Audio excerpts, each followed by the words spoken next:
So what my professor was showing me was, let's see, so he said, pick your favorite three-dimensional thing. I said tetrahedron. Oh yeah, that's the other thing I was working on was what are triangles and tetrahedrons.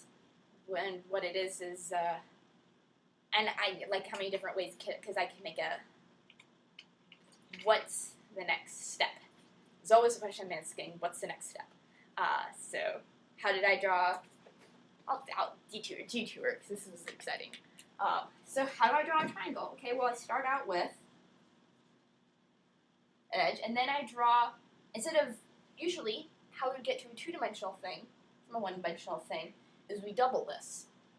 But instead, let's just draw one point, and then connect all the existing points to that. Then a tetrahedron is, you add another point, just anywhere you feel like it. And then connect everyone to that. This is in 3 dimensions. It's popping out of the page, out of the board. This isn't just supposed to be a square with crossing things.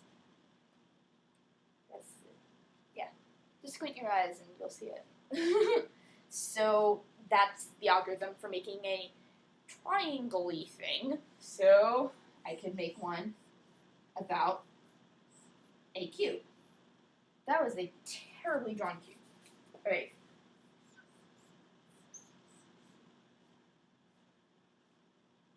Okay. So how do I make a triangle-y, tetrahedral-y cube? I'll draw a point.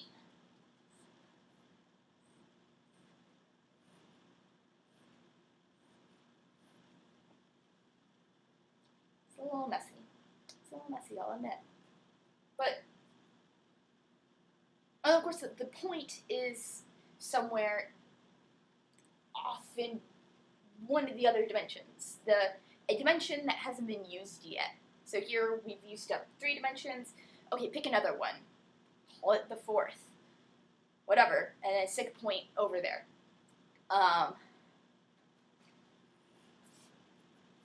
And I was showing this to my professor, and he said, I was like, wait, what are those called? You know, they're not called triangles, they're not called tetrahedrons. And, like, they're called cones. And I was like, oh, right.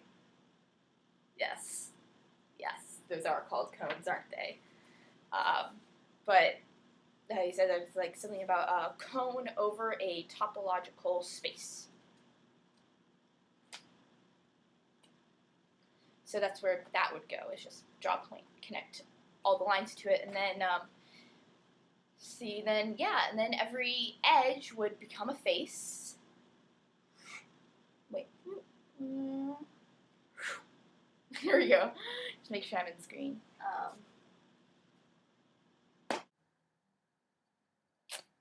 Hi. Alright, so I thought of more things that I forgot about cones. So you don't get a board because I'm just in my room. So I used out some things on a piece of paper. So what we have is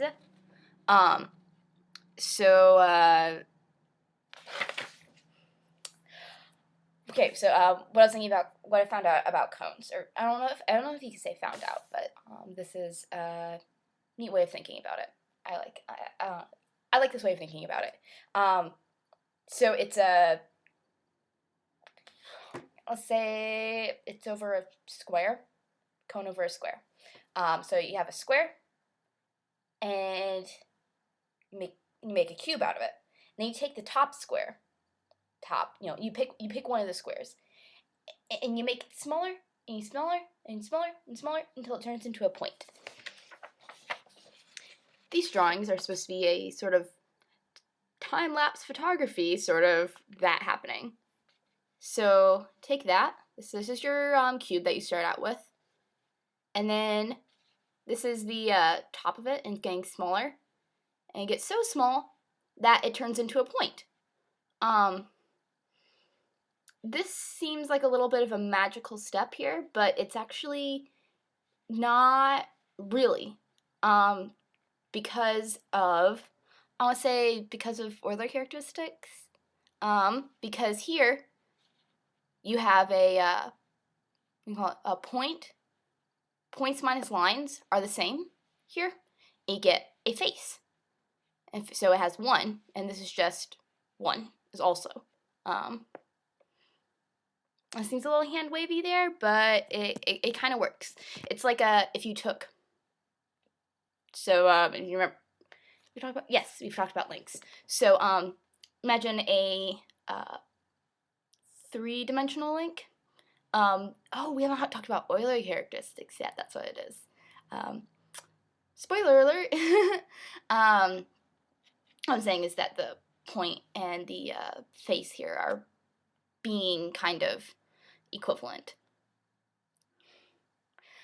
Anyway, so here is that, so you have, if you imagine the link of this guy, it's you would take this top face and you shave it off, and then you can squeeze guys as much as you want. You can squeeze them and open them because you still have the same number of lines and the same number of faces and everything. And then you cap it, instead of with a face looking thing, you cap it with a point, which is a cap in 1 dimensions.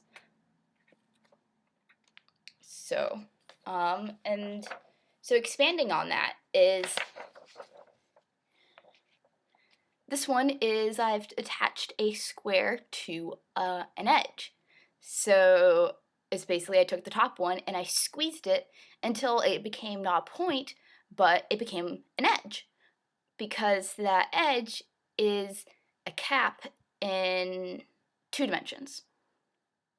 And then so it seems that a cone is cone. Oh, we'll go with cone. We'll go with cone. Would be, so instead of making 2 of a thing and attaching it together, you make 1 of the thing, and then you attach it to something that's a lower dimension than itself. It's kind of hard to figure out where everyone attaches, because then it makes triangles instead of squares.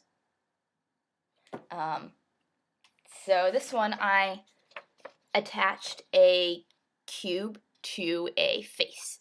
It's kind of hard to see, so I'm gonna try to redraw it step by step. So here is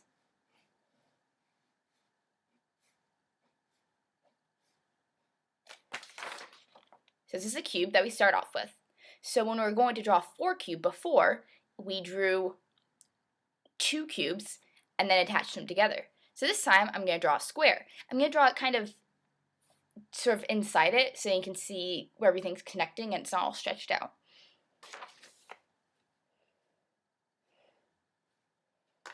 I'm going to make you a different color. Maybe that'll help. So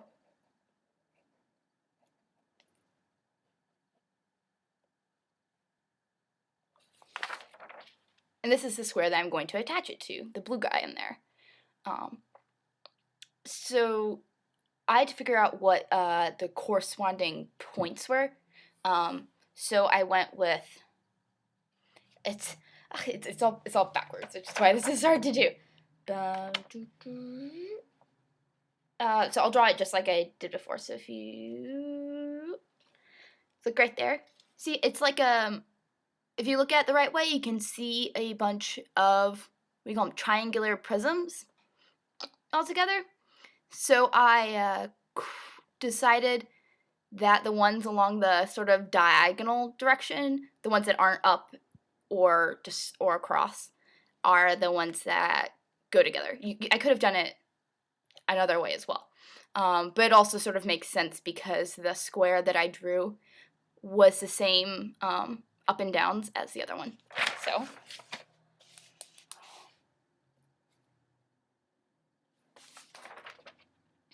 connect there, and then those 2.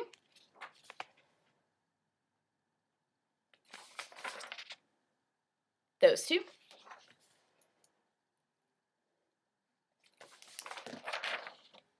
And those two.